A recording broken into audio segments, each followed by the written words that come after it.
Welcome back to Miles Reads. I'm Miles. Today, we will be exploring the book Jerusalem, the biography. When people speak of Jerusalem, its admirers praise it to the heavens. The Talmud, a central text of Judaism, declares, "Of the 10 measures of beauty that were given to the world, 9 were taken by Jerusalem." And it is not only Judaism, the other two great monotheistic faiths, Christianity and Islam, also revere Jerusalem as a holy city. From a religious perspective, Jerusalem is arguably one of the most sacred cities on earth. As the book's author, Simon Sebag Montefiore, puts it, Jerusalem is the only city that exists twice, in heaven and on earth. This means that while the city is a real, terrestrial place, believers of all three faiths also see it as a gateway to paradise. This, however, is where the trouble begins. All three religions fervently believe that Jerusalem is their holy city. For over 1,000 years, this has led to ceaseless conflict and warfare. Why is the Middle East so volatile? A primary root cause is the issue of Jerusalem. Even before the birth of Christianity and Islam, Jerusalem knew little peace throughout its 3,000-year history. This book tells the story of this city, so rich in history, and recounts a past that is both magnificent and dramatic.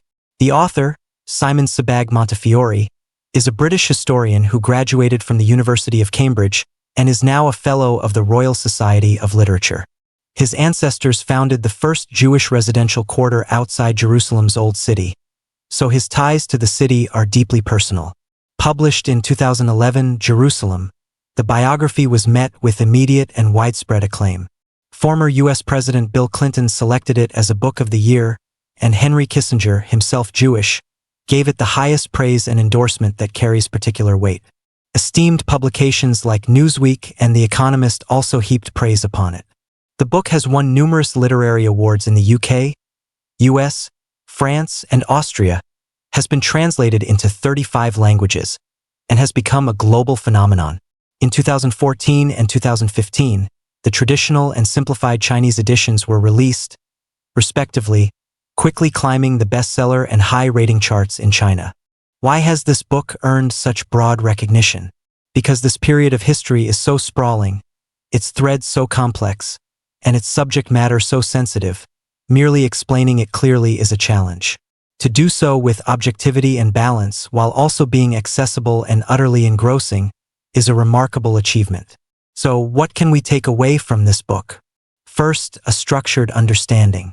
After reading this book, you will have a clear grasp of the full arc of Jerusalem's 3,000-year history. Second, using this framework of knowledge, you will gain a deeper understanding of today's international flashpoints, especially the underlying causes of news from the Middle East, giving you a clearer insight into the shifting global landscape. Finally, it is often said that the value of studying history lies in understanding the grand narrative. What revelations can we draw from the magnificent historical panorama presented in Jerusalem, the biography? Let us now step into this intricate and turbulent history.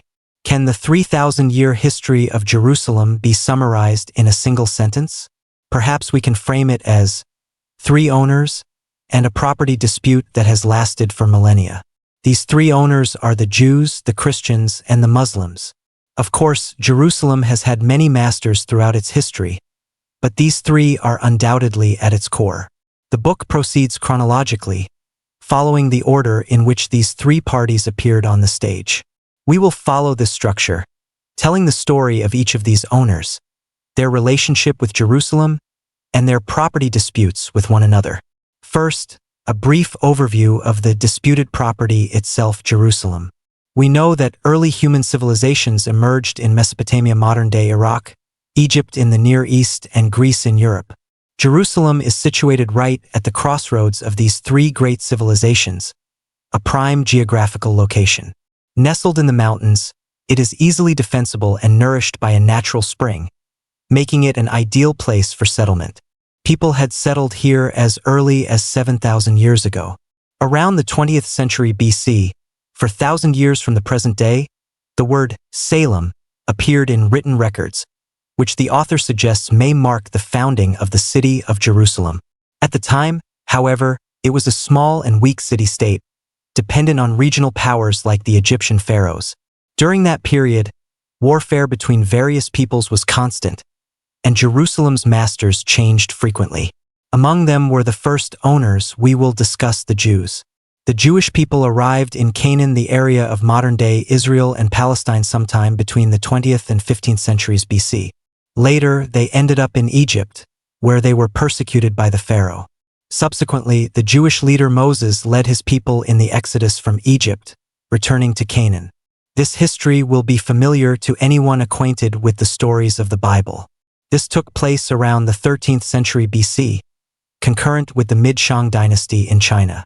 After Moses, successive Jewish leaders expanded their territory in Canaan, fighting against the Philistines and other groups who then occupied Jerusalem. By the 11th century BC, the Jewish leader King David had finally defeated the Philistines, unified the region of modern-day Israel, established the ancient kingdom of Israel, and made Jerusalem its capital. The Jews practiced Judaism, and the first half of the Bible, the Old Testament, was originally the sacred text of Judaism. The Jewish people are deeply devout, and religion is the core force that sustains their national identity.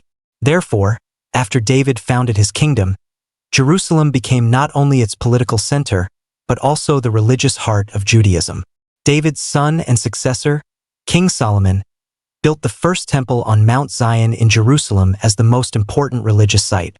This definitively established Jerusalem's status as the holy land of Judaism and the spiritual homeland of the Jewish people.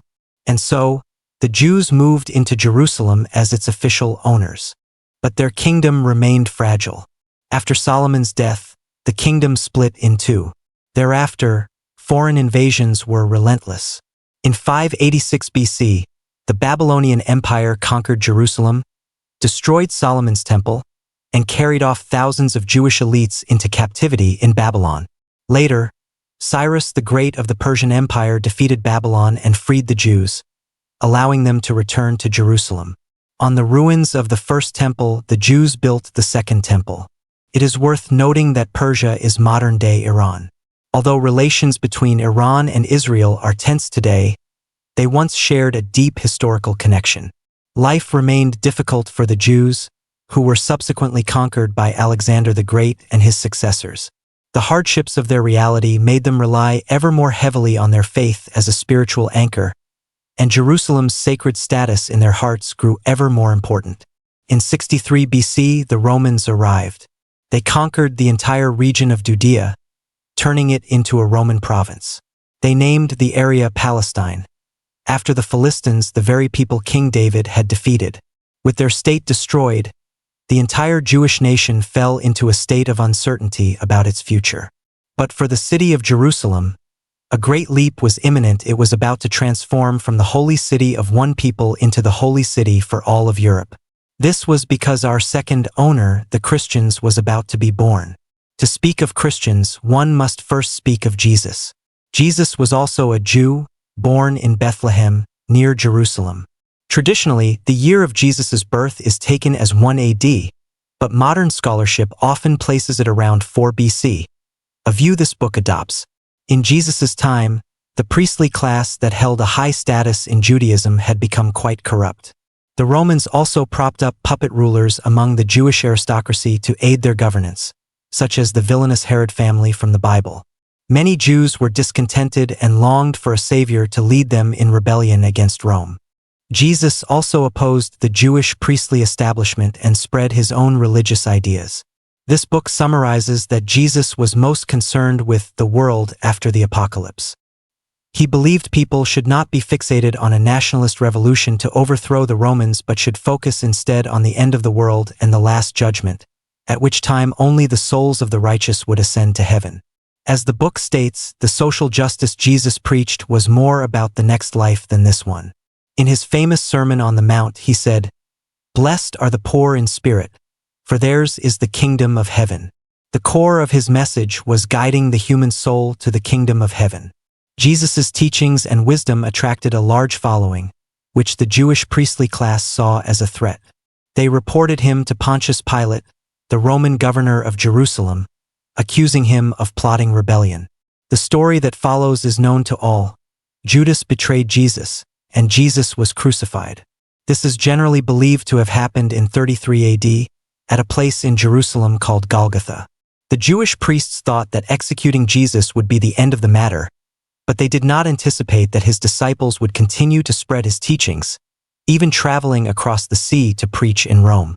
Thus, Christianity was born. Next, two major events unfolded in Jerusalem. First, in 66 AD, the Jews launched a revolt against the Romans, known as the First Jewish-Roman War, which was ultimately and brutally crushed. Second, in 130 AD, Hadrian, one of Rome's 5 good emperors, ordered Jerusalem to be razed to the ground and a new Roman-style city built in its place. He then expelled all Jews from the city. Although the Jews rose up in resistance, they were defeated once again.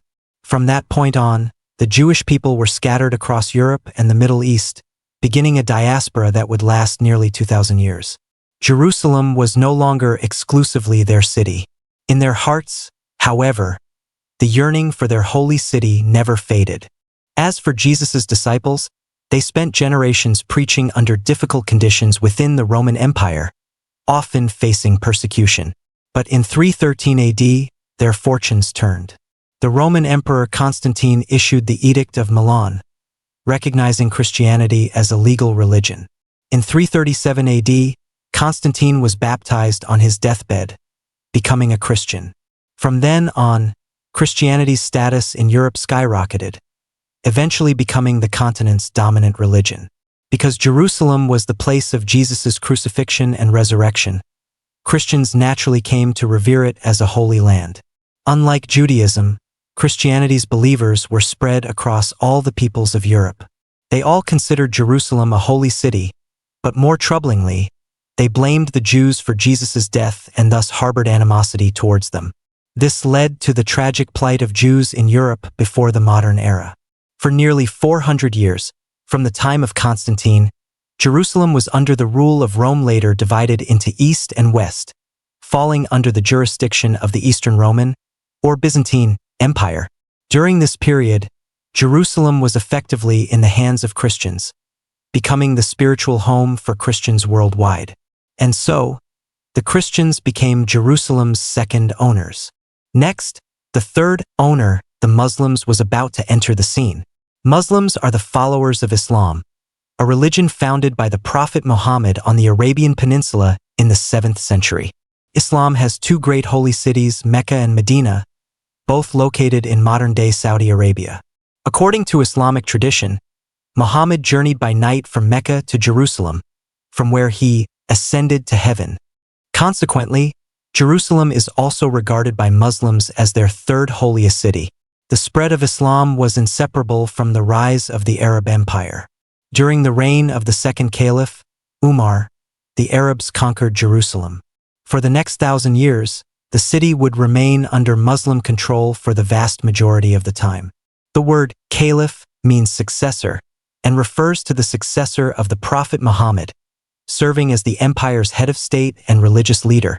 By this point, the Jews, Christians, and Muslims, Jerusalem's three main owners, had all appeared. All three parties prized the city, viewing it as a center of pilgrimage, but their mutual conflicts ran deep, and none wished for another to control the holy city.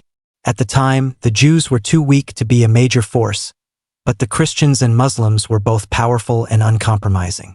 Finally, in the 11th century, the two religions clashed in a massive war that lasted nearly 200 years. The Crusades. In 1095, Pope Urban II called upon the Christians of Europe to march east and reclaim Jerusalem. The participants wore the sign of the cross and were thus known as crusaders. Over the next 200 years, the crusaders launched 8 major campaigns. With few exceptions, their primary target was Jerusalem. In the First Crusade, the crusaders were victorious. They captured Jerusalem and established the Kingdom of Jerusalem. But they also left a dark stain on history by carrying out a great massacre in the city, slaughtering tens of thousands of Muslim and Jewish civilians. The book describes blood flowing ankle-deep through the streets. This was in 1099, and while there had been prior conflicts between Muslims and Christians, this massacre forged a deep-seated hatred between them, the effects of which have not entirely vanished to this day. By 1187, the great Muslim leader Saladin led his army to recapture Jerusalem. Saladin is most praised for the fact that he did not sack the city in revenge, treating the Christian civilians within it with magnanimity. However, the Christians of Europe were not willing to give up. They organized several more crusades, but all ended in failure. Jerusalem remained firmly in Muslim hands. It was not until 1291, when the Mamluk Sultanate of Egypt completely destroyed the last remnants of the Crusader states, that the Crusades finally came to an end. Later, the Ottoman Turkish Empire defeated the Mamluks and took control of Jerusalem. In religious terms, the Ottoman Turks were also Muslims, so they can be considered part of the same ownership. Meanwhile, Europe was undergoing the Renaissance, the Age of Discovery, the Reformation, and the Industrial Revolution. The importance of religion in social life gradually declined, and with it, interest in Jerusalem waned. This situation persisted into the modern era. In the 19th century, the Ottoman Empire was in decline, its vast territories carved up by rising imperial powers, and it lost effective control of Jerusalem. Throughout the century, from Napoleon to Tsarist Russia, various empires coveted Jerusalem, but none managed to claim it for their own.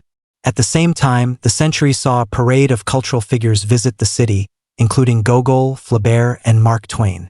In a sense, the Jerusalem of the 19th century, though still a site of brutal conflict, was also like a star-studded international salon. However, another major event was quietly brewing in this century. The first owners, the Jews, who had been driven out over 1800 years earlier, were planning their return to their ancestral home to reclaim their property rights. As mentioned, the Jews were expelled by the Romans and scattered across the world. For religious reasons, their relations with Christians in Europe were poor, and their lives were tragic. During the Middle Ages, there were large-scale expulsions and even massacres of Jews in England, Spain, and later Tsarist Russia. The Jews finally realized that the root cause of their persecution was the lack of their own country. Thus, the ideology of Zionism was born. In 1897, Zionists held a congress in Basel, Switzerland, where they adopted a program for establishing a state. The location they chose was the land their ancestors had lived in, Jerusalem. The Zionist movement grew rapidly across Europe, and its influence could not be ignored. During the First World War, with Britain and Germany locked in a stalemate, both sides sought external leverage. Britain saw potential in the power of Zionism, as Jews had significant financial resources and a transnational network. In 1917, the British Foreign Secretary Arthur Balfour issued the famous Balfour Declaration. Its core message was support for the establishment of a national home for the Jewish people in Palestine. Note the use of home rather than state. This was a deliberate ambiguity planted by Britain for its own benefit, and a key reason the declaration was so controversial. Regardless, this was the world's leading power taking the lead in supporting Jewish statehood, giving the movement tremendous momentum. After World War I, the Ottoman Empire was dismantled, and Palestine, including Jerusalem, became a British mandate, a status akin to a colony. Jews from all over the world began to immigrate to Palestine in large numbers, establishing settlements. However, Palestine was not an empty land. It had been inhabited for generations by a large Arab population. Now, the old owner had returned to reclaim the house, and the current tenants naturally refused, arguing that a title deed from millennia ago was long expired. Friction between the Arab population and Jewish immigrants intensified. The Arabs also rose up against British rule, demanding independence and urging Britain to repeal the Balfour Declaration and limit Jewish immigration. Consequently, the Jewish plan for statehood was long delayed. In 1937, Britain, as the mandatory power, proposed a partition plan to establish separate Jewish and Arab states in Palestine, with Jerusalem to be administered by Britain as an international city. But the plan was vehemently rejected by the Arabs and ultimately failed. At almost the same time, Hitler rose to power in Germany, brutally persecuting the Jews and eventually launching World War II. Meanwhile, the global energy landscape was changing dramatically, with oil gradually replacing coal. The Arab regions of the Middle East were the world's primary oil-producing area. For the sake of oil interests, Britain and other great powers had to shift their stance to win Arab support. They began restricting Jewish immigration, and their relationship with the Jews grew increasingly tense. After World War II ended in 1945, the full horror of the Nazi atrocities was revealed to the world. There was deep global sympathy for the Jewish plight, and Britain's prevention of their return to their ancestral land was seen as inhumane. By this time, the United States, having supplanted Britain as the world's foremost power, strongly supported Zionism. Under immense international pressure, Britain was unable to maintain its position. In 1947, the United Nations General Assembly passed Resolution 181, which called for the creation of separate Arab State of Palestine and Jewish State of Israel states in the region, with Jerusalem to be an internationally administered city.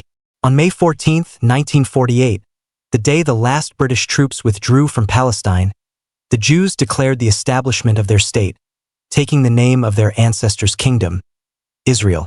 The Arab world, however, found the UN resolution completely unacceptable. The day after Israel's founding, a coalition of Arab armies declared war, and the First Arab-Israeli War began. The war lasted until March 1949, and the outcome was that Israel ended up controlling even more territory than had been allocated to it by the UN resolution. In Jerusalem, however, the Kingdom of Jordan occupied East Jerusalem, including the Old City, as well as the West Bank, while West Jerusalem was controlled by Israel.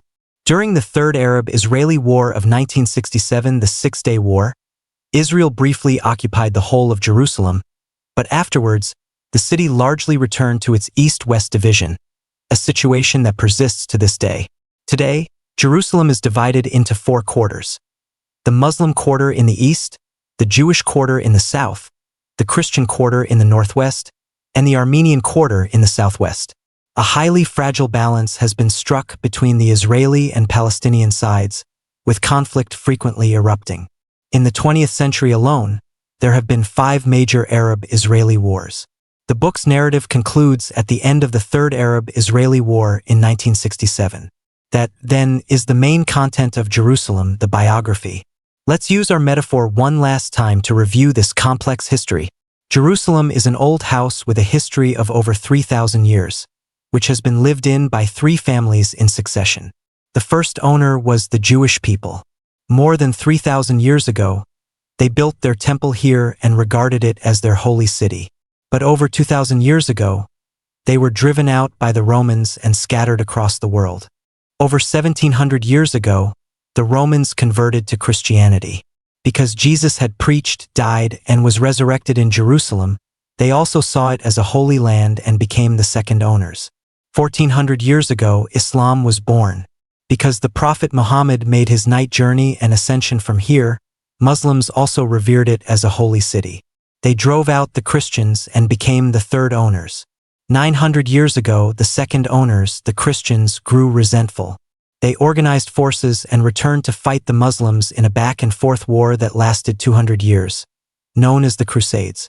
They briefly retook Jerusalem but were eventually driven back to Europe. Finally, the first owners, the Jews, who had long been wandering abroad, could no longer bear their life of exile and resolved to return to their homeland and establish their own country. Over a century ago, they began planning for this, and amidst the global shifts of World War I and World War II, with the support of Britain and America, they successfully established the State of Israel in 1948. However, the third owners, the Muslims, who had by then lived in and around Jerusalem for nearly 1,000 years, joined with their brothers in the Arab world to take up arms against Israel.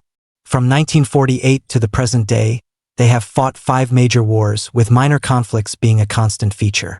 The old House of Jerusalem remains divided among several parties. Its ownership question is still unresolved, and as a result, peace in the Middle East remains a distant prospect. After hearing all this, do you have a deeper understanding of the history of Jerusalem and the context of the situation in the Middle East? This is the greatest insight that this book offers us.